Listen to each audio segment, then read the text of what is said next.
வணக்கம்.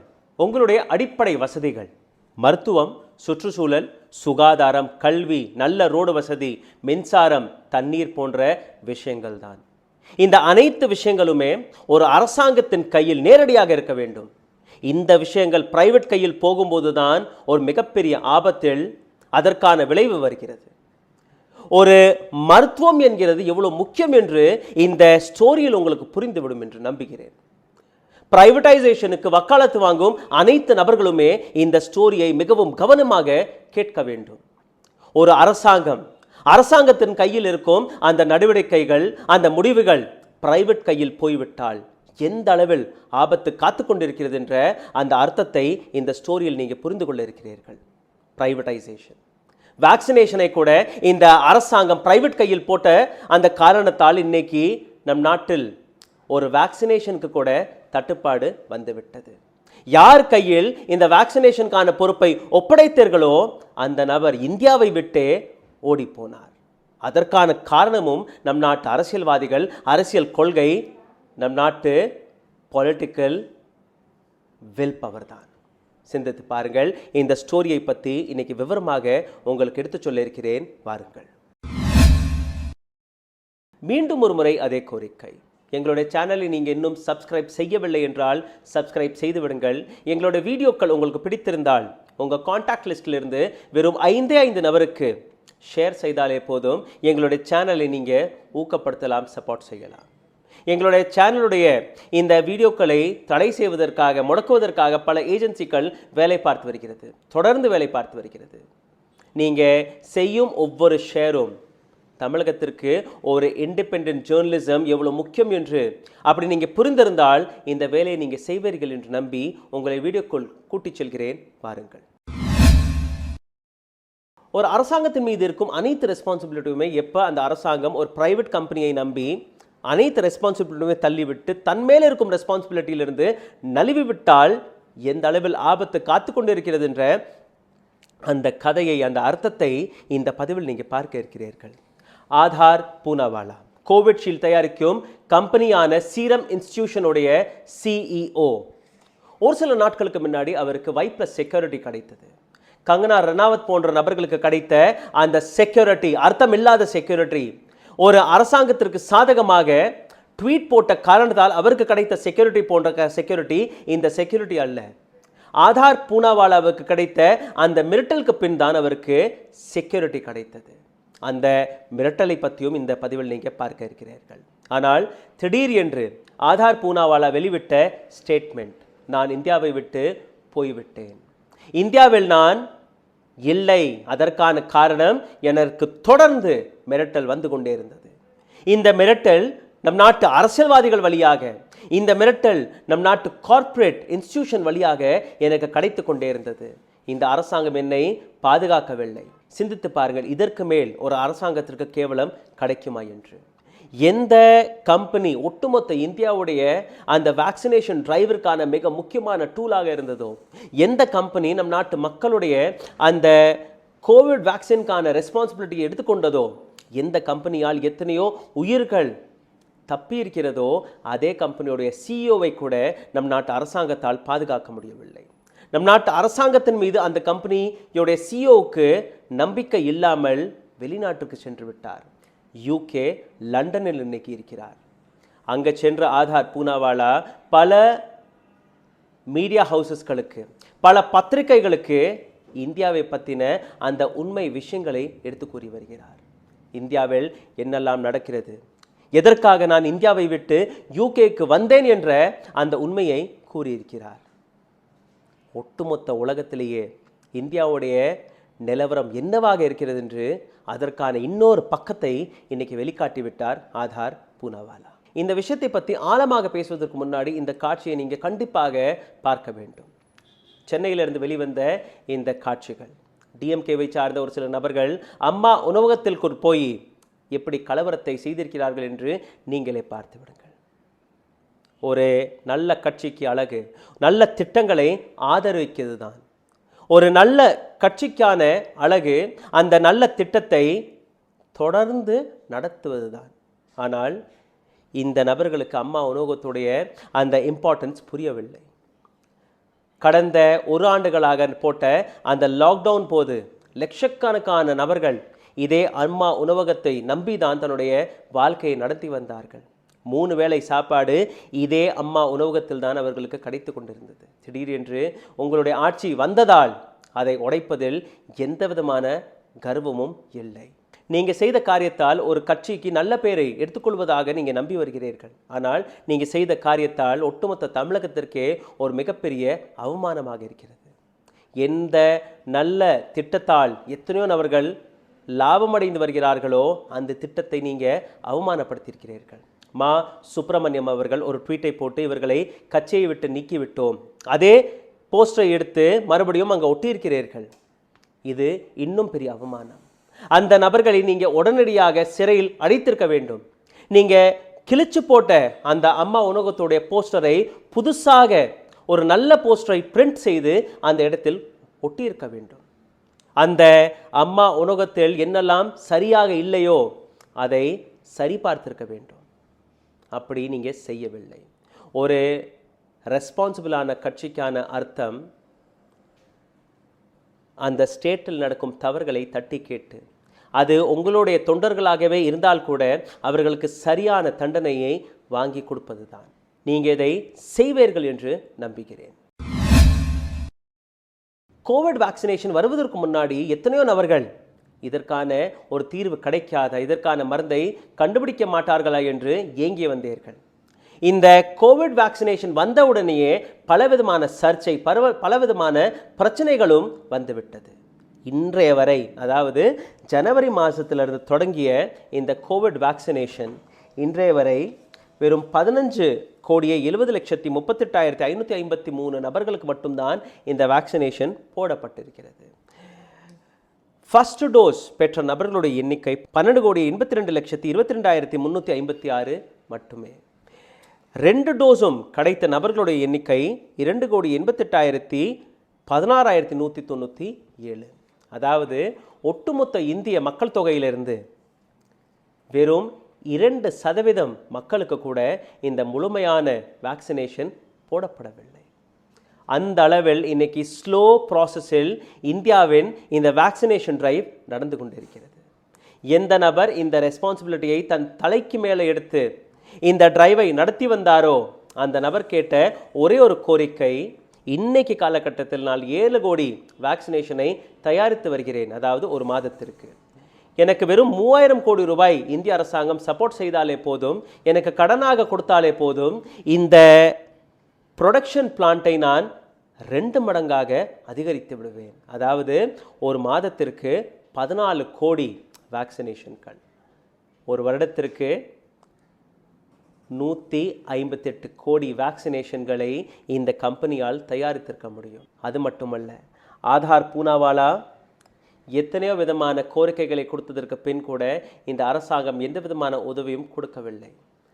அரசாங்கத்திடம் போய் எனக்கு மிரட்டல் வந்து கொண்டிருக்கிறது, என்னை பாதுகாப்பு கொடுங்கள் என்று கேட்டபோது கூட வெறும் Y+ செக்யூரிட்டியை மட்டும் கொடுத்துவிட்டு வேற எந்த விதமான நடவடிக்கையும் எடுக்காத இந்த அரசாங்கம் செய்த காரியத்தால் இன்னைக்கு ஆதார் பூனாவாலா வெளிநாட்டிற்கு போய் இந்தியாவை பற்றி, இந்தியாவுடைய உண்மைகளை வெளிநாட்டு ஊடகங்களுக்கு கொடுக்க தொடங்கிவிட்டார். ஏப்ரல் 23ஆம் தேதிக்கு முன்னாடி ஆதார் பூனாவாலா UK சென்று விட்டார். அப்போ வரை நம் நாட்டு அரசாங்கத்திற்கோ நம் நாட்டு ஊடகங்களுக்கோ இதை பற்றி எந்த விதமான கவலையும் இல்லாமல் தான் இருந்தது. ஆனால் இதே நபர் வெளிநாட்டிற்கு சென்று அங்கே இருக்கும் நியூஸ் பேப்பர்கள், பத்திரிகைகளுக்கு கொடுத்த இன்டர்வியூஸ் வெளிவந்ததற்கு பின் தான் நம் நாட்டு அரசாங்கம், நம் நாட்டு மீடியா ஹவுசஸ்கள் விழித்து கொண்டார்கள். UKல இருக்கும் ஒரு மிக சிறந்த பத்திரிகை டைம்ஸ், அந்த பத்திரிகை கொடுத்த இந்த ஸ்டேட்மெண்ட், இந்த இன்டர்வியூ, இதில் அவர் என்ன கூறியிருக்கிறார் என்றால், எனக்கு இந்தியாவில் ஒவ்வொரு நாளும் மிரட்டல் கால்கள் வந்து கொண்டே இருந்தது. நம் நாட்டில் இருக்கும் மிக பவர்ஃபுல்லான நபர்கள் தான் இந்த கால்களை செய்திருக்கிறார்கள். நேரடியாக ஆதார் பூனாவாலாவிற்கு ஃபோன் செய்து, எங்களுக்கு இந்த கோவிட்ஷீல்டு கிடைக்கவில்லை என்றால் நீ தப்ப முடியாது, உன்மேல் நாங்கள் என்னெல்லாம் செய்ய இருக்கிறோம் என்று உனக்கு புரியாது என்று மிரட்டியிருக்கிறார்கள். மிரட்டின நபர்கள் நம் நாட்டில் இருக்கும் பல சீஃப் மினிஸ்டர்கள், மிரட்டின நபர்கள் நம் நாட்டில் இருக்கும் பல கார்ப்பரேட் லீடர்கள், பிஸ்னஸ்மேன்கள், ஆதார் பூனாவாலா இந்த மிரட்டல்களிலிருந்து தப்புவதற்காக இந்தியாவை விட்டு வெளிநாட்டிற்கு சென்று விட்டார். வெளிநாட்டு பத்திரிகைகளுக்கு கொடுத்த இந்த இன்டர்வியூவில் ஆதார் பூனாவாலா கொடுத்த அந்த ஸ்டேட்மெண்ட்கள். Threats is an understatement. The level of expectation and aggression is really unprecedented. It's overwhelming. Everyone feels they should get vaccine. They can't understand why everyone else should get it before them. Aadhaar Poonawalla கொடுத்த இந்த statement. மிரட்டல் ஒரு மிகவும் சிறிய வார்த்தை. அனைவருக்குமே vaccination கிடைக்க வேண்டும் என்று நீங்கள் நம்புவது நான் பெருமையாக பார்க்கிறேன். அனைவருக்குமே கிடைக்க வேண்டும்.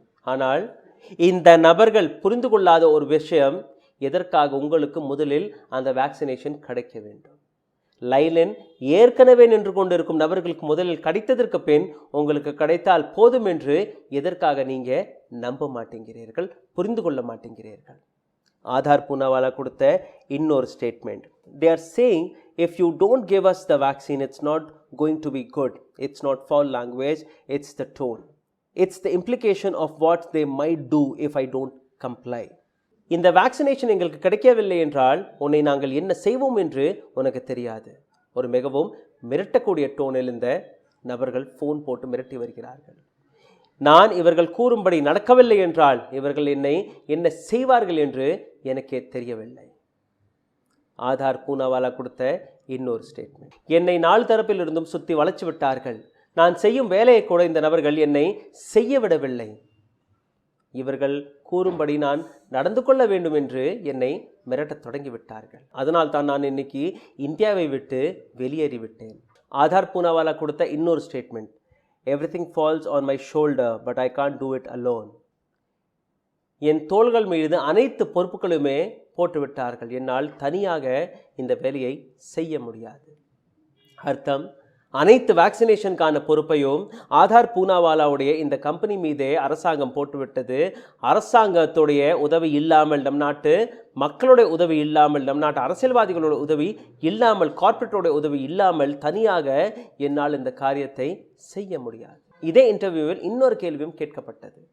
இந்தியாவின் இரண்டாம் அலைக்கான காரணம் யார்? அதற்காக ஆதார் பூனாவாலா கொடுத்த ஸ்டேட்மெண்ட்.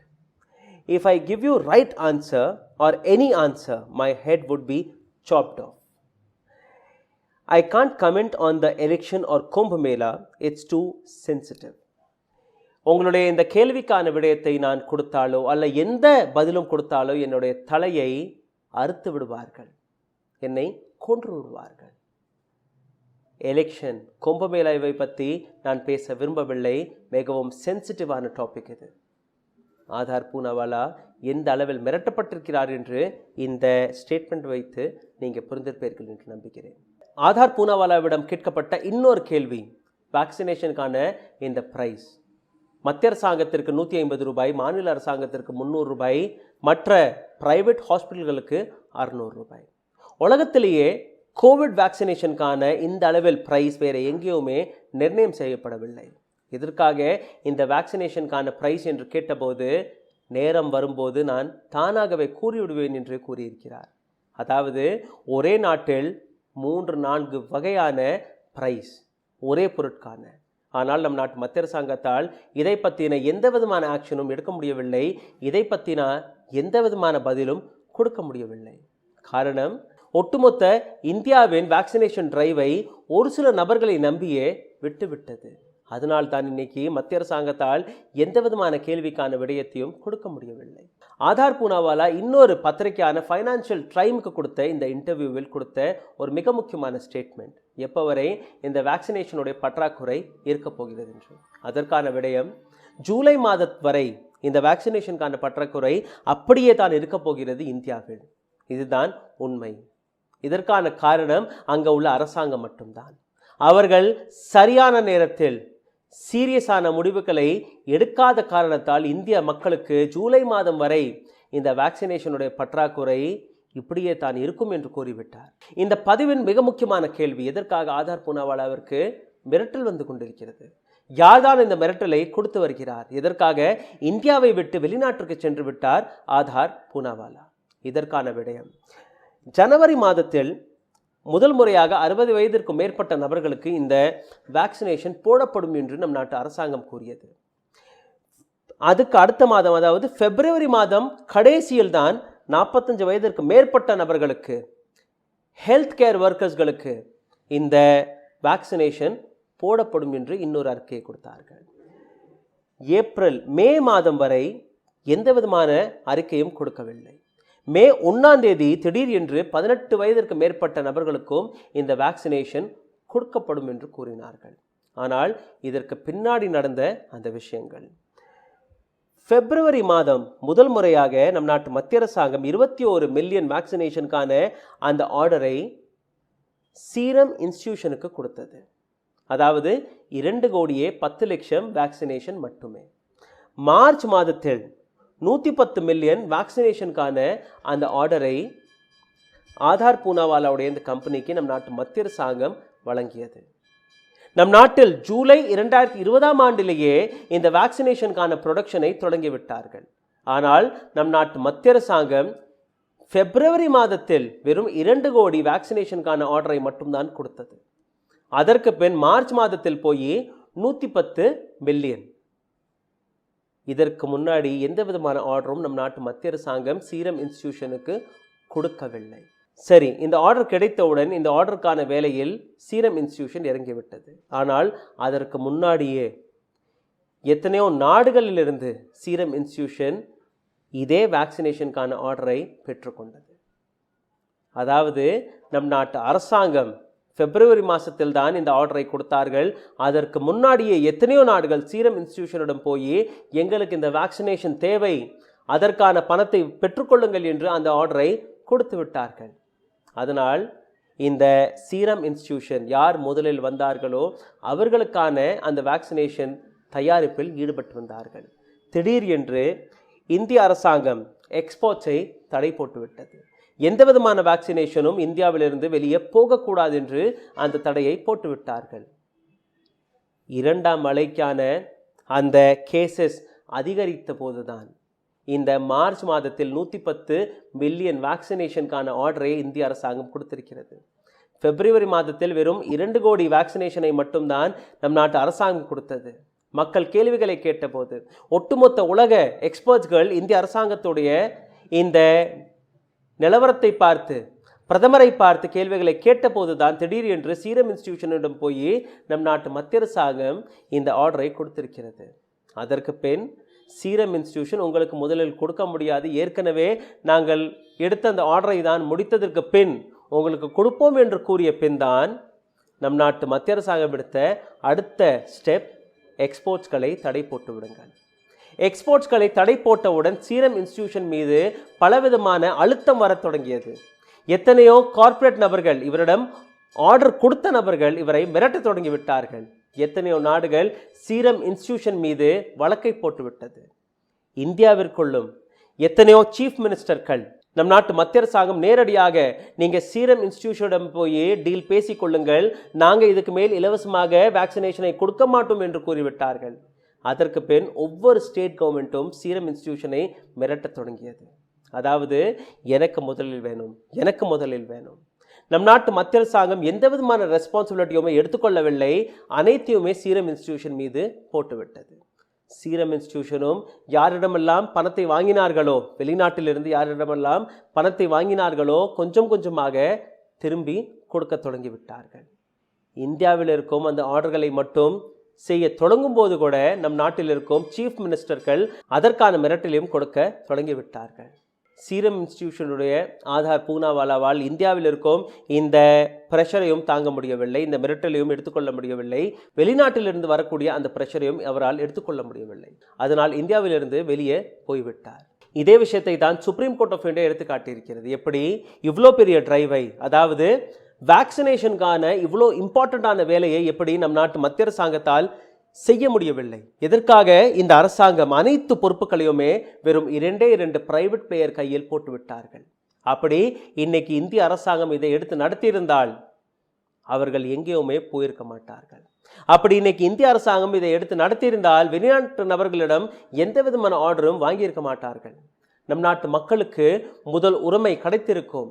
நம் நாட்டு அரசாங்கம் அனைத்து பொறுப்பையும் அனைத்து ரெஸ்பான்சிபிலிட்டியுமே ஒரு பிரைவேட் ஒரு கார்ப்பரேட் கையில் கொடுத்ததால் தான் இன்னைக்கு ஆதார் பூனாவாலா இந்திய மக்களை பற்றி சிந்திக்கவில்லை.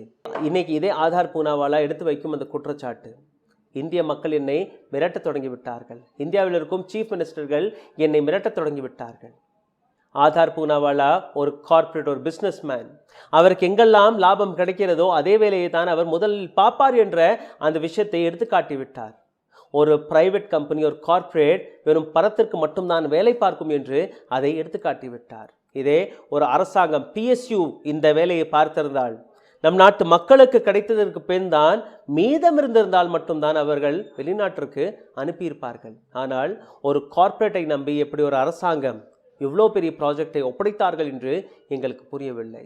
அப்படி அரசாங்கம் இந்த ரெஸ்பான்சிபிலிட்டி எடுத்துக்கொண்டு இந்த ஒட்டுமொத்த இந்தியாவிற்கான அந்த வேக்சினேஷன் டிரைவை நடத்தியிருந்தால் இந்த தனித்தனியான விலையும் வெளிவந்திருக்காது. நம் நாட்டு அரசாங்கமே ஒட்டுமொத்த இந்திய மக்களுக்கு இலவசமாக இந்த வேக்சினேஷனை கொடுத்திருக்க முடியும். அது கவர்மெண்ட் ஹாஸ்பிட்டலாக இருக்கட்டும், பிரைவேட் ஹாஸ்பிட்டலாக இருக்கட்டும், டிஸ்பென்சரியாக இருக்கட்டும், அல்ல எதுவாகவே இருக்கட்டும், அவர்களுக்கு இலவசமாக கிடைத்திருக்கும். நம் நாட்டு மத்திய அரசாங்கம் செய்த தவறு 2 பிரைவேட் நபர்களை நம்பி இவ்வளோ பெரிய ரெஸ்பான்சிபிலிட்டியை கொடுத்தது தான். இன்னைக்கு ஆதார் பூனாவாலா இந்தியாவில் இல்லை. ஏதோ தவறு நடந்தால் கூட அவர் மீது எந்த விதமான நடவடிக்கையும் உங்களால் எடுக்க முடியாது. இன்னைக்கு வெளிநாட்டுகளிலிருந்து எடுத்த ஆர்டரை கூட அவரால் கொடுக்க முடியவில்லை. இந்திய ஸ்டேட்களுக்கு அவர்களுக்கு எடுத்து வைக்கும் மிரட்டலை கூட அவரால் சந்திக்க முடியவில்லை. அவர் ஓடிவிட்டார். இதற்கான காரணம் யார் என்று நீங்களே சிந்தித்து பாருங்கள். இதற்கான காரணம் உங்களுக்கு புரிந்திருந்தால் கீழே கமெண்ட் பாக்ஸில் எழுதிவிடுங்கள். பிரைவேட்டைசேஷனா அல்ல அரசாங்கமா என்று நீங்களே அந்த முடிவை எடுத்து விடுங்கள். நன்றி, வணக்கம்.